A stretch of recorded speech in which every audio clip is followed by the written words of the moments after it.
enhance me as a result of my knowledge।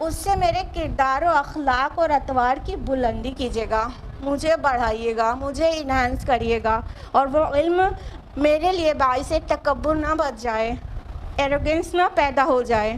دیکھتے ہیں آپ لوگ کہ علم ہونے کے بعد بہت سارے فائدے ہیں، لیکن ایک نقصان بھی آتا ہے اس کا، اور وہ یہ کہ جس کے پاس زیادہ علم ہو جاتا ہے وہ انسان ایروگنٹ بھی ہو جاتا ہے کہ مجھے تو بہت آتا ہے۔ تو شیطان کو مطلب کوئی تو راستہ چاہیے نا اپنا کام دکھانے کے لیے، تو علم والے کے اس کو کے اوپر شیطان اپنا جو داؤں پیچ ہے وہ اسی طرح چلا سکتا ہے کہ بس وہ یہ سکھا سکتا ہے ارے آپ کو اتنا آتا ہے، تو وہ تکبر میں پڑھ کے اسے نقصان میں پہنچا دے، کیونکہ جس کو علم ہوتا ہے اس کو شیطان جلدی سے نہیں بہکا سکتا ہے۔ اللہ کے نبی صلی اللہ علیہ وسلم کی حدیث ہے، ایک فقیہ پر، ایک عابد پر ایک فقیہ کو ایسی فوقیت حاصل ہے جیسے کہ مجھ کو تم میں سے سب سے ادنا شخص پر۔ سبحان اللہ، اتنا ڈفرینس ہے۔ ایک علم والا انسان سمجھ بھی ہے جس کے پاس، فقیہ ورڈ آیا ہے رائٹ، اور یہ فقیہ وہ فقہ پڑھنے والا فقیہ نہیں، the one who has wisdom، ٹھیک ہے، سمجھ ہو جس کے اندر، حکمت ہو۔ تو اتنا ڈفرینس ہے ایک علم والے اور بغیر علم والے کے۔ اللہ تعالیٰ نے قرآن حکیم میں کہا ہے سورہ مجادلہ سورہ نمبر 58 آیہ نمبر 11 میں، یرفع اللہ الذین آمنوا منکم والذین اوتوا العلم درجات، کہ تم میں سے جو لوگ ایمان لائے اور جنہیں علم سے نوازا گیا، اللہ تعالیٰ ان کے درجات بلند کرے گا۔ تو علم کے بعد عبادت کتنی سنور جاتی ہے نا، اور علم کے بعد شیطان کی چھیڑ آرام سے انسان پہچان جاتا ہے کہ یہ شیطانی وسوسہ ہے۔ تو فرمایا سورہ الزمر سورہ نمبر 39 آیہ نمبر 6 میں، هل يستوي الذين يعلمون والذين لا يعلمون، کیا جن کو علم ہے وہ اور علم نہ رکھنے والے دونوں برابر ہوتے ہیں؟ کہیں بہت ڈفرینس ہوتا ہے ایکچولی علم والے اور نہیں علم والے میں۔ لیکن شیطان کو یہی ہے کہ اب علم تو ہو گیا، اب اس کو جس راستے سے بہکاؤں گا وہ پہچان جائے گا کہ یہ شیطانی ہے، وسوسہ ہے۔ ہاں، تو اب ایک راستہ بچ جاتا ہے پھر کہ اسے یہ سکھایا جائے کہ ارے آپ تو بہت بڑے عالم ہیں، ارے آپ کو تو سب آتا ہے، ارے آپ کی نالج، تو یہ راستہ کھلا رہ جاتا ہے۔ تو اللہ تعالیٰ نے اپنے پیارے نبی کو جو سکھایا اور ان کی وساطت سے ہم تک پہنچ گیا وہ کیا ہے؟ اے اللہ بڑھا مجھے علم میں، یعنی علم بڑھے تو میں بڑھوں، علم بڑھے تو میں تکبر کھا کے نیچے نہ گر جاؤں۔ اور آپ کو پتہ ہے بہت سارے نبیوں اور رسولوں کی دعائیں قرآن مجید میں اللہ تعالیٰ نے درج کی ہیں، لیکن اپنے پیارے نبی، آخری نبی محمد رسول اللہ صلی اللہ علیہ وسلم کو سکھائی جو اللہ پاک نے دعا، وہ صرف یہی والی ہے۔ کبھی نوٹس میں لیا آپ لوگوں نے یہ بات کو کہ آپ کو پتہ ہوگا موسیٰ علیہ السلام کی دعا اسی سورہ میں کون سی والی؟ رب اشرح لی صدری ویسر لی امری، اور آپ کو پتہ ہوگا سلیمان علیہ السلام کی دعا کون سی والی؟ نہ یہ ابراہیم علیہ السلام کی ہے، وہ ان کی ربی اوزعنی ان اشکر نعمتک التی انعمت علی۔ بہت سارے رسولوں کی بہت ساری دعاؤں کو اللہ تعالیٰ نے قرآن میں جگہ دی، غیر رسول کی بھی دعاؤں کو جگہ دی، سبحان اللہ۔ لیکن اپنے آخری رسول کے متعلق جو دعا قرآن میں مذکور ہے کہ آپ یہ مانگیے، وہ یہ ہے علم کے متعلق اور علم کے ساتھ ہونے والی گروتھ کے متعلق۔ تو اللہ تعالیٰ نے سکھایا علم میں اور علم سے بڑھنے کے لیے دعا مانگے، نہ کہ دولت۔ یہ نہیں سکھایا نا ہمارے رب نے کہ اے نبی آپ مانگے کہ اے رب مجھے بڑھا دے دولت میں، یہ بھی نہیں کہا نا کہ اے رب مجھے بڑھا دے شہرت میں، میرا نام ہو، میری اپنی پہچان ہو۔ لائک کچھ لوگ ایسے ہوتے ہیں نا کہ بس چاہتے ہیں میری اپنی پہچان ہو، ان کا مقصد زندگی یہی ہوتا ہے۔ اور بہت افسوس کے ساتھ کہہ رہے ہیں، بہت زیادہ افسوس کے ساتھ، یاد کرنے کا بھی من نہیں کرتا ہے۔ ایک ٹائم تھا ہم بھی ایسے سوچتے تھے، کسی نے ہم بٹس آف کمپیوٹر میں ورک کرتے تھے، آئی واز کمپیوٹر ٹیکنوکریٹ، تو کوئی آیا ہوا تھا تو میرا انٹرویو لے رہا تھا, تو ہم سے پوچھا تھا کہ مطلب آپ کیا چاہتی ہیں, کیا بننا چاہتی ہیں. تو ہم نے کہا ہم اپنی پہچان بنانا چاہتے ہیں. کہیں آپ ہیں تو بٹس آف میں, ہم نے کہا یہ تو میرے ہسبینڈ نے کیا ہے. یہ بٹس آف نام پورا میرے ہسبینڈ کی محنت کا وہ ہے, ثمر ہے, ہمارا تو نہیں. ہم تو ان کو صرف سپورٹ کرتے ہیں. ہم اپنی پہچان خود بنانا چاہتے ہیں. ابھی شرم کے ساتھ ہم آپ کو بتا رہے ہیں, ایسے سوچتے تھے, اور بہت لوگ آج بھی ایسے ہی سوچتے ہیں, مجھے اپنی پہچان خود بنانی ہے. تو ہمارے رب نے یہ نہیں سکھایا اپنے پیارے نبی, آخری نبی کو, جس سے وہ سب سے زیادہ محبت کرتا ہے, ہم سے اور آپ سے بھی کرتا ہے, بٹ اس کا جو سب سے بڑا محبوب ہے وہ محمد رسول اللہ صلی اللہ علیہ وسلم ہے. ان کو یہ نہیں سکھایا کہ آپ یہ دعا کریے کہ میری اون آئیڈینٹیفیکیشن ہو دنیا میں, بنا سکھائے, بنا دعا مانگے.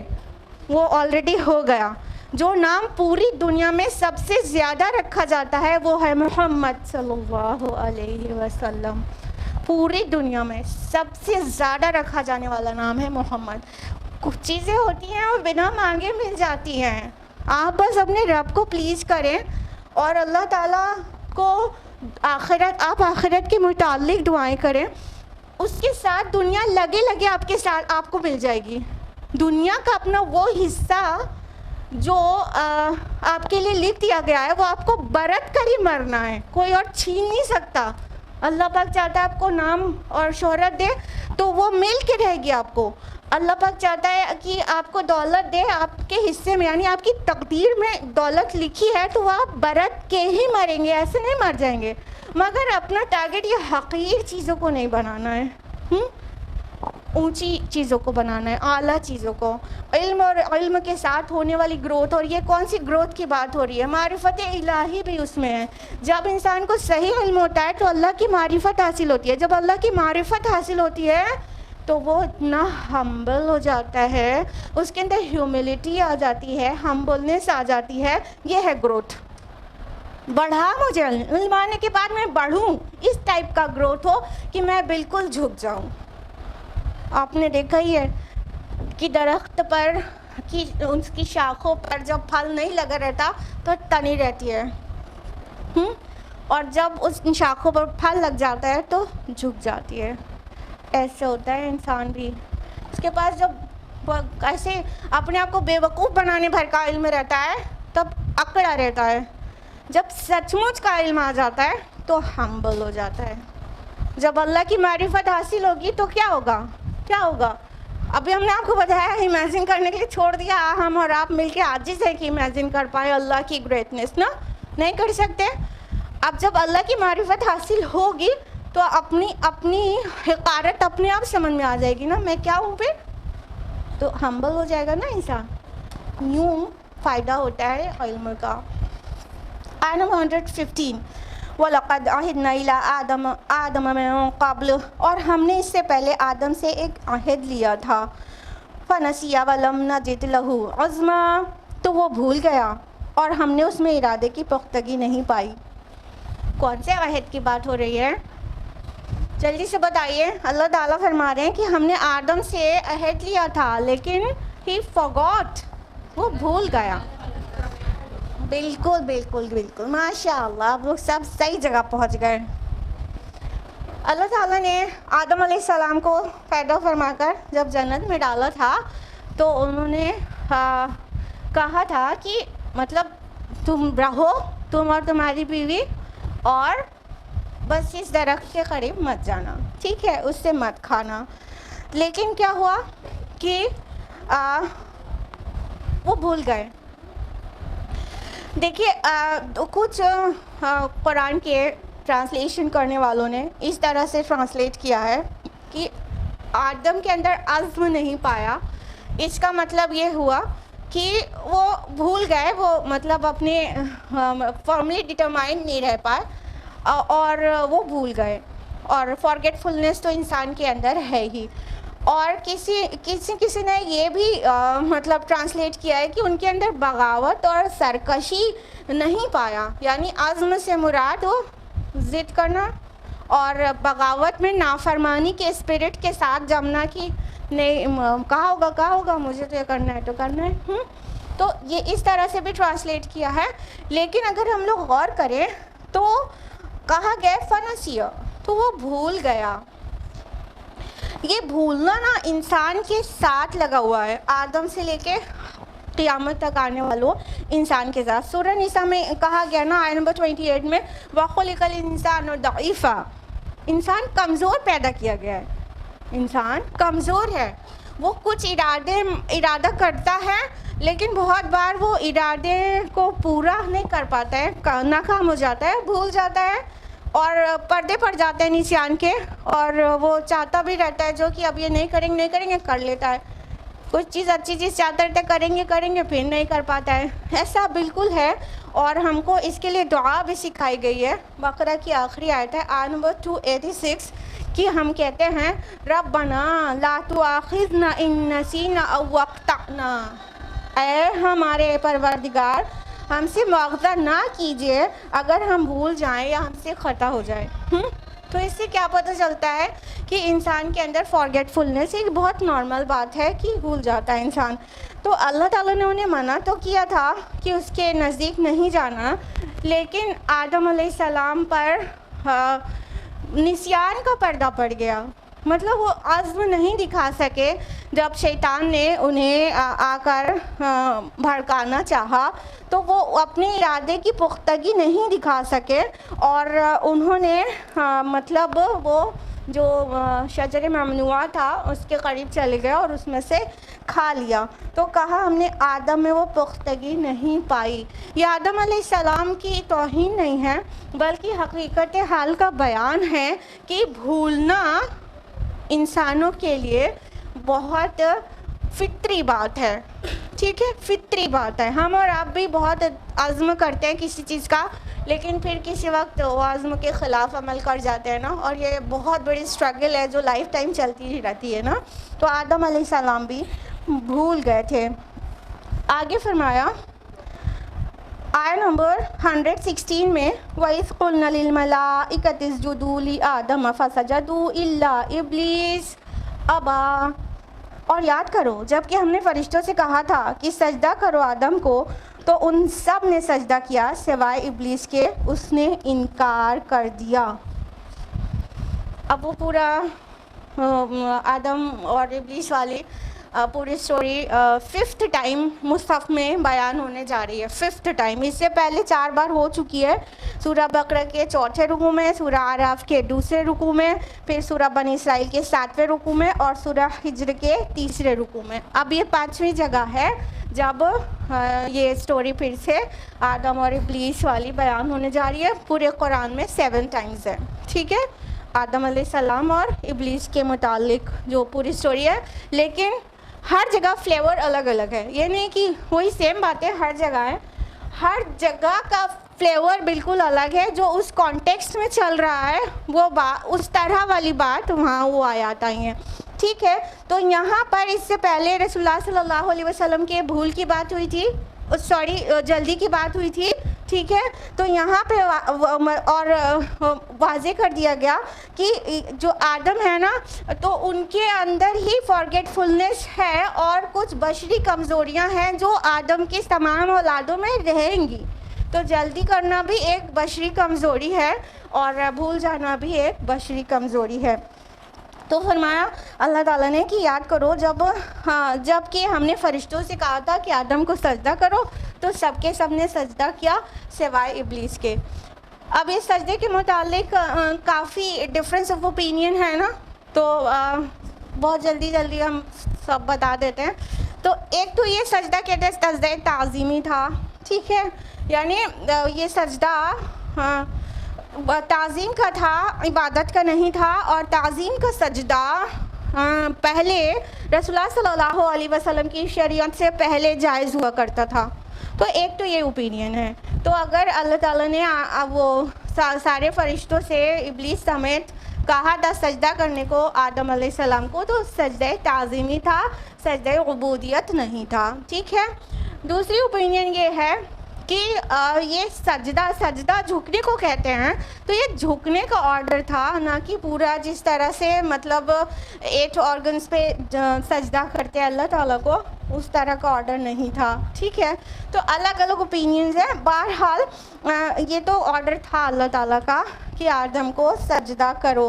لیکن غور کرنے کی بات یہ ہے کہ اللہ تعالیٰ نے جب مٹی سے آدم علیہ السلام کی تخلیق کی تھی اور روح نہیں پھونکی تھی جب تک، تب سجدے کا حکم نہیں دیا تھا. سجدے کا حکم کب دیا ہے؟ روح پھونکنے کے بعد، جس کا ذکر ہے قرآن مجید میں سورہ صاد سورہ نمبر 38 آیہ نمبر 72 اور سورہ حجر سورہ نمبر 15 آیہ نمبر 29 میں، کہ اللہ تعالیٰ نے فرمایا کہ فَإِذَا سَوَّيْتُهُ وَنَفَخْتُ فِيهِ مِن رُوحِي فَقَعُوا لَهُ سَاجِدِينَ. جب میں اسے پورا بنا چکوں اور اس کے فائنل ٹچز دے دوں، اس کی ناک پلک سنوار دوں اور اپنی روح میں سے پھونک دوں، میری روح ہی، میں اپنی روح میں سے اس میں پھونک دوں، فَقَعُوا لَهُ سَاجِدِينَ، تو تم سب اس کے آگے سجدے میں گر جانا. تو اسے ایک پوائنٹ اور نکلتا ہے نا کہ جو سجدہ تھا وہ جسم آدم کو نہیں تھا، مٹی سے جو بنا تھا. جو سجدہ تھا وہ روح ربانی جو پھونکی گئی تھی اس کو تھا. یعنی اللہ تعالیٰ نے آدم علیہ السلام کو اتنا خاص کیا، اپنی ادر کریشن سے اتنا خاص کیا کہ اس کے اندر اپنی روح پھونکی. دھیان دیجیے گا، یہ روح اور جان دو الگ الگ چیزیں ہیں. جان تو پیڑ پودوں میں بھی ہوتی ہے، جان تو پرندوں میں بھی ہوتی ہے اور اینیملز میں بھی ہوتی ہے. وہ بھی مر جاتے ہیں نا، مر جاتے ہیں کہ نہیں مر جاتے؟ جب وہ مر جاتے ہیں تو اس کا مطلب یہ تھوڑی ہوتا ہے ان کی روح نکل گئی، اس کا مطلب ہوتا ہے ان کی جان نکل گئی. روح is something different, soul is something different. وہ آدم علیہ السلام میں روح پھونکی ہے. روح کا مسکن کیا ہے؟ قلب. قلب کے اندر روح رہتی ہے. ٹھیک ہے، تو انسان خاص ہے اپنی روح کی وجہ سے. آدم علیہ السلام اسپیشل ہو گئے تھے، اللہ تعالیٰ نے انہوں نے اپنی روح پھونک دی تھی. تو یہ جو سجدہ تھا وہ روح کو سجدہ تھا، نہ کہ خاکی بدن کو سجدہ تھا. ٹھیک ہے، واضح ہے نا دو جگہ پہ کہ جب میں اپنی روح پھونک دوں تب تم سجدے میں گر جانا. تو فرمایا کہ سب کو حکم دیا گیا تھا کہ سجدے میں گر جائیں اور سب نے سجدہ کیا. اس کی آگے والی جو آیت ابھی ہم نے آپ کو آیت بتائی سورہ حجر اور سورہ صاد کی، اس کے آگے والی آیت میں یہ بھی ہے کہ فَسَجَدَ الْمَلَائِكَةُ كُلُّهُمْ أَجْمَعُونَ، کہ پھر کل کے کل فرشتوں نے سجدہ کیا. کل یعنی وہاں جبریل بھی تھے، میکائیل بھی تھے، اسرافیل بھی تھے، سب تھے. کوئی یہ نہ سوچے کہ جبریل تو فرشتوں کے سردار نہیں بھی ہوں گے، نہیں، کل کے کل فرشتوں نے آدم علیہ السلام کو سجدہ کیا تھا. لیکن کیا ہوا؟ الا ابلیس، سوائے ابلیس کے. یہ غلط فہمی نہیں ہونا چاہیے کہ ہر جگہ ابلیس کا نام فرشتوں کے ساتھ آتا ہے، that means he was also an angel. نہیں، سورہ کہف کی آیت نمبر 50 میں واضح کر دیا گیا ہے کہ اور ابلیس نے سجدہ نہیں کیا اور وہ جنوں میں سے تھا. It has been cleared. ٹھیک، وہ جنوں میں سے تھا. تو کیا تغلیب کا جو قاعدہ ہوتا ہے عربی زبان میں، اس میں ہوتا ہے کہ جو میجورٹی ہوتی ہے اس میں کوئی اور بھی داخل ہو جائے تو اسی میجورٹی والا وہ گرامر لگتی ہے. ٹھیک ہے، جیسے بہت سارے مرد ہوں گے اور اس میں 2 عورتیں بھی ہوں گی، تو جینڈر جو ہوگا وہ میسکلن جینڈر ہی یوز ہوگا. پھر 2 عورتوں کی وجہ سے وہ فیمنن جینڈر نہیں آئے گا. ٹھیک ہے، تو یہاں پر کہا سب نے سجدہ کیا، تو ان سارے فرشتوں نے سجدہ کیا اور ابلیس جنوں میں سے تھا، لیکن سارے میں اس کو الگ سے نہیں دکھایا گیا اور واضح کر دیا گیا سورہ کہف سورہ نمبر 18 آیت نمبر 50 میں کہ وہ جنوں میں سے تھا. ٹھیک ہے، تو اس نے سجدہ نہیں کیا. اس نے سجدہ کیوں نہیں کیا تھا؟ ایگزیکٹلی، اس کو تکبر لاحق ہو گیا تھا. سورہ اعراف سورہ نمبر 7 آیت نمبر 12 اور سورہ صاد سورہ نمبر 38 آیت نمبر 76 میں یہ اس کا جواب ہے جو اس سے واضح ہوتا ہے کہ وہ اس کے اندر تکبر تھا. اس نے کہا انا خیر منہ، میں اس سے بہتر ہوں، خلقتنی من نار و خلقتہ من طین، کہ آپ نے مجھے آگ سے پیدا کیا ہے اور اس کو مٹی سے بنایا ہے. سجدہ نہ کرنے کی کیا وجہ تھی؟ میں تھوڑا اس سے سپر ہوں, میں تو آگ سے بنا ہوا ہوں اور یہ مٹی سے بنا ہوا ہے, تو میں اسے سجدہ کیوں کروں؟ یہ کیا ہے؟ ایروگینس ہے جو اس نے اپنے دل کے اندر چھپایا ہوا تھا. آیت نمبر 117 ہے فَقُلْنَا يَا آدَمُ إِنَّ هَذَا عَدُوٌّ لَكَ وَلِزَوْجِكَ فَلَا يُخْرِجَنَّكُمَا مِنَ الْجَنَّةِ فَتَشْقَىٰ. تو ہم نے کہا اے آدم یقیناً یہ دشمن ہے تمہارا بھی اور تمہاری بیوی کا بھی, تو دیکھو یہ تم دونوں کو کہیں جنت سے نہ نکلوا دے کہ تم پھر مشقت میں پڑ جاؤ. تو جب ابلیس نے کہا تھا کہ میں بہتر ہوں, انا خیر من, میں اس سے بہتر ہوں, تو آدم علیہ السلام وہیں موجود تھے, حوا وہیں موجود تھیں, ان کو پتہ چل گیا تھا کہ یہ دشمن ہے, لیکن اللہ تعالیٰ نے پھر سے تاکید کر دی کہ دیکھو آدم یہ تمہارا دشمن ہے اور تمہاری بیوی کا بھی دشمن ہے. اب دیکھیے ہیڈ آف دا فیملی کو ایڈریس کیا گیا ہے, ٹھیک ہے, آدم علیہ السلام کو ایڈریس کیا گیا ہے کہ تمہارا دشمن ہے, ایڈریس ہے آدم علیہ السلام سے, اور حوا کا ذکر ہے کہ اور تمہاری بیوی کا بھی دشمن ہے, ٹھیک ہے, اور کہیں تم کو جنت سے نہ نکلوا دے, کیونکہ اگر اللہ تعالیٰ کی نافرمانی ہونی تھی تو جنت سے نکلنا تھا. حالانکہ اس کا یہ مطلب نہیں ہے کہ وہ بطور سزا جنت سے نکال کے زمین پہ آدم علیہ السلام کو بھیجا گیا تھا. کسی اور موقع پہ ہم تفصیل سے بتائیں گے کہ وہ پورا کریشن جو پلان کیا تھا اللہ تعالیٰ نے, اپنا یونیورسل کریشن پلان کے تحت آدم علیہ السلام کو زمین پہ بھیجا گیا تھا, بطور پنشمنٹ نہیں بھیجا گیا تھا, اللہ تعالیٰ نے معاف کر دیا تھا. تو کیا کہا کہ اے آدم یہ تمہارا دشمن ہے, تو کہیں تم کو نکلوا نہ دے جنت سے, تم ہوشیار رہنا, اور اگر جنت سے نکلو گے تو مشقت میں پڑ جاؤ گے. من الجنتی فتشقا, مشقت میں پڑنا, جیسا کہ سورہ شروع ہوتی ہے نا, ما انزلنا علیک القرآن لتشقا, کہ ہم نے یہ قرآن اس لیے نازل نہیں کیا کہ آپ مشقت میں پڑ جائیں, مشکل میں, وہی ورڈ یوز ہوا ہے یہاں پر کہ پھر تم مشقت میں پڑ جاؤ گے. اب دیکھیں مشقت کون سی ہے, وہ آیت نمبر 118 اور 119 میں واضح کر دیا گیا ہے. ان لک الا تجوع فیہا ولا تعری, یقیناً اس میں نہ تو تمہیں بھوک ستاتی ہے اور نہ عریانی کا خدشہ ہے. وانک لا تظمأ فیہا ولا تضحی, اور یہ کہ نہ تمہیں اس میں پیاس پریشان کرتی ہے اور نہ دھوپ.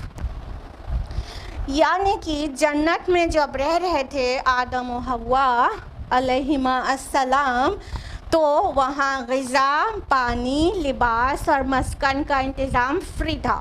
کہنے کا مطلب فری ان دا سینس کہ وہ ان کو مشقت کر کے کما کے حاصل نہیں کرنا پڑتا تھا, ٹھیک ہے. ابھی دنیا کا قانون جانتے ہیں نا کہ کچھ بھی ہم بنا محنت کرے حاصل نہیں کر سکتے. 2 وقت کی روٹی ہم کھا ہی نہیں سکتے جب تک ہمارے ہسبینڈ سے اتنی محنتیں نہ کریں, ہاں کہ نہیں؟ تو ہسبینڈ کی شکر گزاری کیوں نہیں کرتے؟ ہاں تو کر لیتے ہیں, اور شوہر کی ناشکری کرتے ہیں. ساری زندگی بیچارے باہر جا کے کماتے ہیں, تھوڑی طبیعت بھی خراب رہتی ہے پھر بھی کما کے لاتے ہیں, دیتے ہیں, اور ذرا سی کوئی کمی ہو جائے, ابھی اگر آپ کا لپ لائنر نہیں لے کر آئے, آپ سے تو کوئی امید ہی نہیں ہے مجھے, آپ نے تو میری کبھی سن کر ہی نہیں دی. یہ ہو گئی شوہر کی ناشکری. تو یہاں بڑی مشقت سے کھانا پینا, لباس ملتا ہے.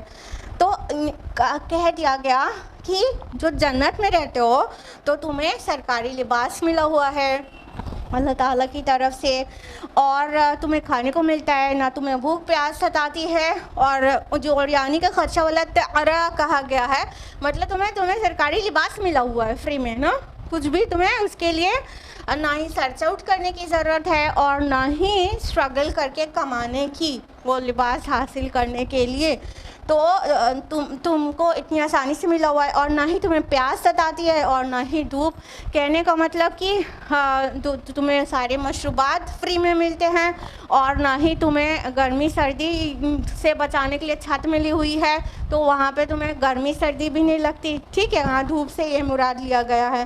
کچھ لوگوں نے یہ بھی کہا ہے کہ بھوک اور یعنی یہ دونوں کو ایک ساتھ جمع کیا گیا تو کیا ہے، جو وہ ہے حیا ہے وہ ظاہری چیز ہے جو دکھائی پڑتی ہے، اور یعنی یا تو حیا وہ ظاہر ہے اور بھوک پیٹ کے اندر رہتی ہے جو کہ باطن میں. تو دونوں ہی چیز آپس میں ریلیٹڈ ہے، ایک ظاہر سے ہوتی ہے اور ایک باطن میں ہوتی ہے. اور اسی طرح پیاس اور دھوپ کو کہا گیا ہے، تو پیاس اندر لگتی ہے جو دکھ نہیں رہی ہوتی ہے، اور دھوپ یعنی گرمی باہر سے لگ رہی ہوتی ہے تو وہ ظاہری چیز ہے جو کہ باہر ہوتی ہے. تو اس طرح سے بھی ریلیٹ کیا ہے کچھ اسکالرز نے، کچھ مفسرین نے. اور مولانا مودودی صاحب کی اوپینین یہ ہے کہ اس کا مطلب یہ ہوا ہے کہ نہ ہی تمہیں غذا، پانی، لباس اور مسکن تمہارے گھر کے لیے تگ و دو کرنے کی ضرورت نہیں ہے، تمہیں آرام سے ملا ہوا ہے. اس لیے اب جنت میں رہنا اور اب شیطان سے بچ کے رہنا، ہوشیار رہنا، یہ کھلا ہوا دشمن ہے تمہارا. واضح بھی ہو گیا تھا کہ دشمن ہے، اس کو خلیش آدم علیہ السلام سے سامنے ہی اس نے کہہ دیا تھا، باوجود اس کے اللہ تعالیٰ نے تاکید کر دی. اب یہاں دیکھیے مکی سورہ ہے، ٹھیک ہے، اور حجاب کا حکم کب نازل ہوا ہے؟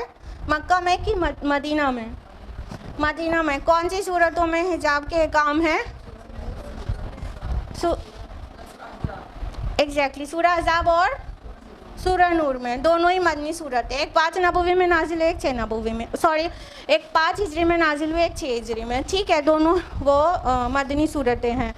یہاں پر حیا کی بات ہو رہی ہے جس سے شریعت آنے نہ آنے کا ابھی کوئی تعلق نہیں ہے. حیا از سم تھنگ ڈفرینٹ فرام حجاب. حیا کرنے کا ایک ذریعہ، ایک مینس ہے حجاب، لیکن حجاب پوری حیا نہیں ہے. Modesty is there in your walk, in your talk, and everything. How you see, how you talk, یہ ساری چیزوں میں modesty ہوتی ہے. اور ان ساری چیزوں کو کیسے سوچتے ہیں آپ، کیسے چلتے ہیں، کیسے بولتے ہیں، ہاں کیسے اٹھتے بیٹھتے ہیں، کیسے آپ دوسروں سے انٹریکٹ ہوتے ہیں، حیا ان سب کو گھیرے میں لیے ہوئی ہے. حجاب تو بس حیا کا ایک مینس ہے، ایک مینس کی کور کرتا ہے. ٹھیک ہے، تو covering is not actually modesty, modesty کا ایک پارٹ ہے. ٹھیک، یہاں ماڈسٹی کی بات ہو رہی ہے جس سے مکی سورہ ہونے، مدنی سورہ ہونے، شریعت آنے نہیں آنے کا کوئی تعلق نہیں ہے. یہ فطرت میں ہے، انسان کے اندر یہ ہے کہ وہ مطلب حیا کو پسند کرے اور وہ بے حیائی کو ڈس لائک کرے.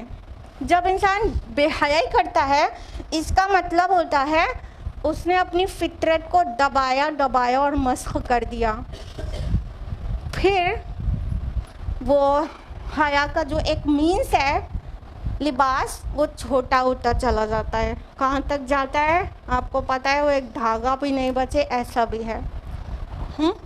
وہ حیا کو بالکل فطرت کو مسخ کر دیا گیا ہے وہاں پر.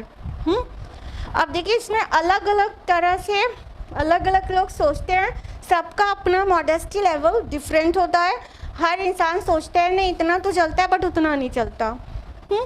تو آپ کو یہ دیکھنا ہوگا کہ آپ کا رب کتنا چاہتا ہے کہ آپ کے ساتھ چلے. ٹھیک ہے، آپ کوئی اگر مان لیجیے ملکہ شراوت ہے تو وہ کہے گی کہ میں پہنتی تو ہوں کچھ، یہ پورن آرٹسٹ ہیں وہ لوگ تو کچھ بھی نہیں، اتنا چلتا ہے اتنا نہیں چلتا. وہ یہی تو بولے گی، ہاں کہ نہیں؟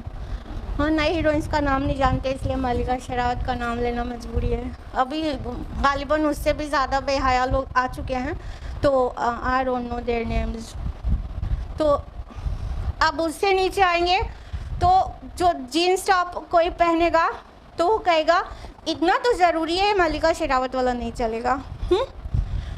اب جینس ٹاپ سے جو اور ادھر آئے گا وہ تھوڑا لوز شلوار سوٹ پہنے گا بٹ ہیڈ نہیں کور ہوگا اور نیک نہیں کور ہوگی، کہے گا اتنا تو ٹھیک ہے بٹ یہ جینس ٹاپ بہت بیہودہ ہے، اتنا تو نہیں چلے گا۔ پھر کوئی ہوگا ہیڈ کور کرے گا، کہے گا اتنا تو ٹھیک ہے مگر بغیر ہیڈ کور کرے نہیں چلے گا۔ پھر کوئی ہوگا جو پورا حجاب شرعی حجاب کرے گا اور کہے گا کہ نہیں اتنا بھی ضروری ہے، خالی ہیڈ کور کر کے نہیں چلے گا۔ اب بتائیے سب کا ماڈesty لیول الگ الگ ہوتا ہے، دین ہو ول ڈیسائڈ کتنا چلے گا کتنا نہیں چلے گا؟ Let me know who will decide, بتائیے۔ Exactly our creator will decide, ہمارا رب ڈیسائیڈ کرے گا کہ کتنا چلے گا کتنا نہیں چلے گا۔ اور ہمارا رب نے جو حجاب کے حیا کا جو ایک مینس ہے اس کے جو احکام نازل کیے ہیں وہ کیا ہے کہ ایک وومن کی پوری باڈی کورڈ ہونا چاہیے except the face and palm, اتنا ہاتھ اور اتنا چہرہ چھوڑ کے، یہ سطر کے باہر ہے، باقی پورا ہی کورڈ ہونا چاہیے۔ کور ہونے کے بعد بھی نامحرم کے سامنے جائے تو وہ جو لباس میں زینت ہے وہ فردر ایک آؤٹر گارمنٹ سے کورڈ ہونا چاہیے۔ ہمارے کریٹر نے تو یہ ڈیسائیڈ کیا ہے، اب چوائس ہماری اپنی ہے کہ ہم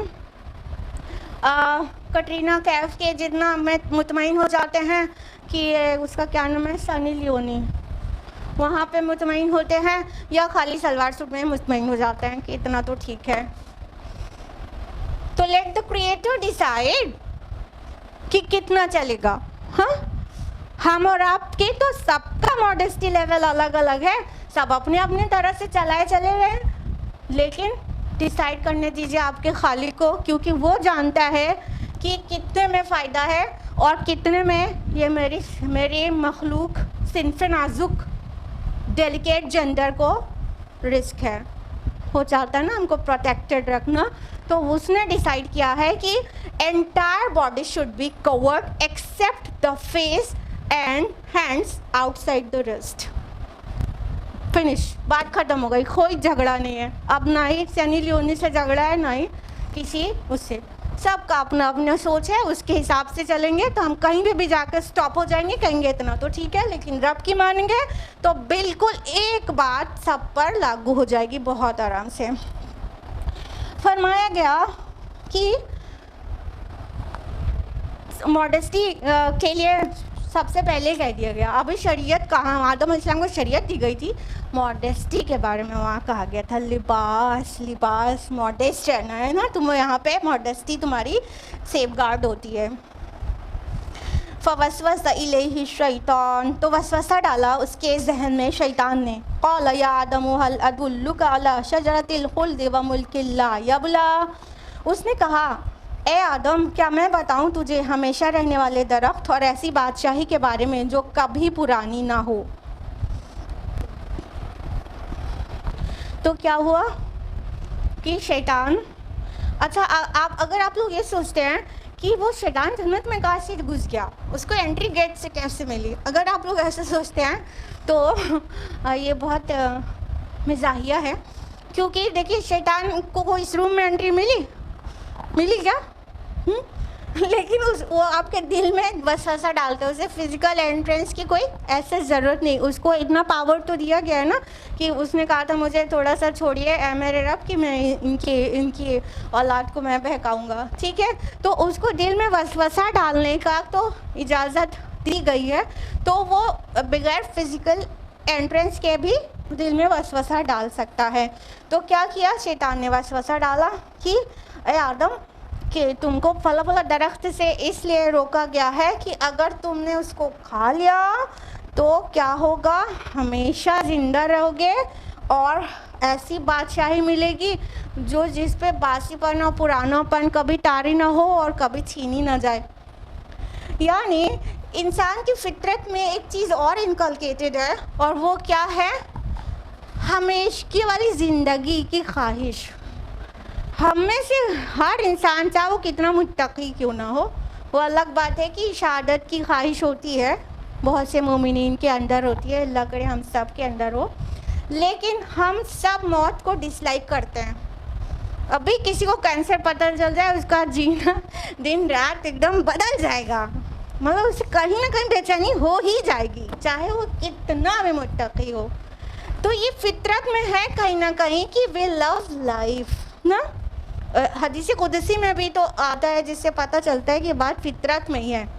بہت لمبی سی حدیث ہے جس میں اللہ تعالیٰ آخر میں یہ کہتے ہیں نا کہ موت تو اسے آنی ہی ہے, مطلب میں اپنے بندے کے لیے اس کا جس کا میں اس کی آنکھیں بن جاتا ہوں, جسے دیکھتا ہے میں اس کے پیر بن جاتا ہوں, جسے چلتا ہے, یہ پوری بات کے بعد اور میرا بندہ موت کو ڈسلائک کرتا ہے مگر موت تو اس کو آنی ہے. یہ جیسے پتہ چلا نا کہ اللہ تعالیٰ کا اتنا خاص بندہ بھی موت کو ڈسلائک کرتا ہے. ٹھیک ہے, تو یہ چیز آدم علیہ السلام کی فطرت میں تھی, تو اس نے وہاں سے وسوسہ ڈالا, وسپور کیا شیطان نے کہ تم اگر اس کو کھا لو گے تو ہمیشہ رہ جاؤ گے, اسی لیے تو تم کو روکا گیا ہے, منع کیا گیا ہے کہ تم ہمیشگی والی زندگی تم کو نہ مل جائے. اب ان کو ایک فطری خواہش تو تھی ہی کہ مطلب موت نہ آئے, تو وہ اس راستے سے وہ کامیاب ہو گیا کہیں نہ کہیں.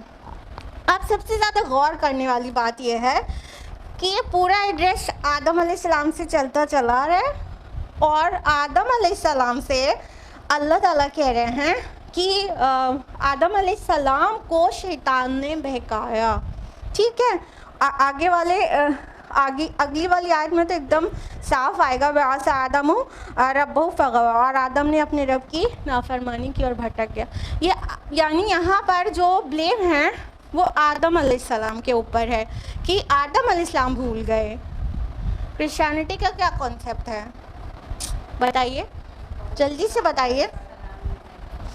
Exactly book of Genesis chapter number 3 کی اسٹارٹنگ سے پڑھیں گے نا, تو اس میں آپ کو ملے گا سرپنٹ آیا, وہ اسنیک سانپ, اس میں شیطان سانپ کی صورت میں آیا اور اس نے عورت کو بہکایا, اس کو پھل کھانے پہ آمادہ کیا, عورت بہک گئی, اس نے پھل کھا لیا, پھر اس نے اپنے شوہر کو لے جا کے کھلا دیا.